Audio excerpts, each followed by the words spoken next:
தோழர்களுக்கு வணக்கம். நான் அஃப்ரின், விடுதலை சிறுத்தைகள் கட்சியில இருந்து. சமீபத்துல நான் நேரடியா சந்திச்ச ஒரு நபர் என்கிட்ட கேட்ட ஒரு விஷயம் என்ன அப்படின்னா, இந்த விடுதலை சிறுத்தைகள் கட்சி இஸ்லாமியர்களுக்காக அப்படி என்ன செஞ்சிருக்கு அப்படின்ற ஒரு கேள்வி ஒண்ணு கேட்டாங்க. இதற்கு பதில் ரொம்ப பின்னாடி எல்லாம் போக வேணாம். இப்ப சமீபத்தில் நடந்த இந்த வக்ஃப் அமெண்ட்மெண்ட் ஆக்ட் பத்தி நம்ம எடுத்துக்கலாம். இந்த காரணமா அவங்களோட ப்ராப்பர்ட்டியை மதத்துக்காக டொனேட் பண்ணுவாங்க.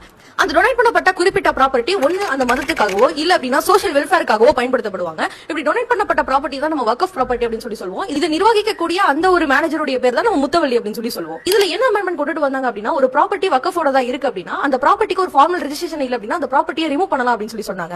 சோ இரண்டாவது, முஸ்லீம் அல்லாதவர்களை வக்ஃப் போர்ட்லயும் வக்ஃப் சென்டர் போர்ட்லயும் ஆட் பண்ணலாம் அப்படின்ற ஒரு அமெண்ட்மெண்ட் கொண்டு வந்தாங்க. இந்த அமெண்ட்மெண்ட் மட்டும் தான் அப்படின்னு கேட்டீங்கன்னா கிடையாது. இந்த மாதிரி நிறைய அமெண்ட்மெண்ட் இருந்துச்சு. இதை எதிர்த்து இது சிறுபான்மை மக்களுடைய உரிமைகள் பறிக்கப்படுறதாக இருக்கு அப்படின்னு சொல்லிட்டு பல பேர் பல விஷயங்கள் பேசினாலும் இதை எதிர்த்து நம்மளுடைய விடுதலை சிறுத்தைகள் கட்சி சுப்ரீம் கோர்ட்ல இந்த அமெண்ட்மெண்ட் ஆக்ட் ரிப்பீல் பண்ணணும் அப்படின்ற பெட்டிஷன் ஃபைல் பண்ணாங்க. சோ இது மட்டும் தான் நம்மளுடைய எழுச்சி தமிழர் இதை எதிர்த்து சென்னையில ஒரு கண்டன ஆர்ப்பாட்டம் நடத்தினாங்க. இதை தொடர்ந்து தமிழ்நாட்டில் இருக்கக்கூடிய அத்தனை மாநில தலைநகர்களையும் ஆர்ப்பாட்டம் நடந்தது. இந்த அமெண்ட்மெண்ட் ஆக்ட் ரிப்பீல் பண்ணணும் அப்படின்னு சொல்லி நடத்தப்பட்ட போராட்டங்களையும் கூட்டங்களையும் நம்மளுடைய எழுச்சி தமிழர் அவர்கள் கலந்துக்கிட்டாங்க. இறுதியா திருச்சியில சேவ் செகுலரிசம் அப்படின்ற ஒரு ரேலியுமே நடத்தப்பட்டுச்சு. பாதிக்கப்பட்டவர்களின் பக்கம் நிற்பதுதான் அறம்னு சொல்லி கொடுத்தவர் தான் எங்க வாத்தியார்.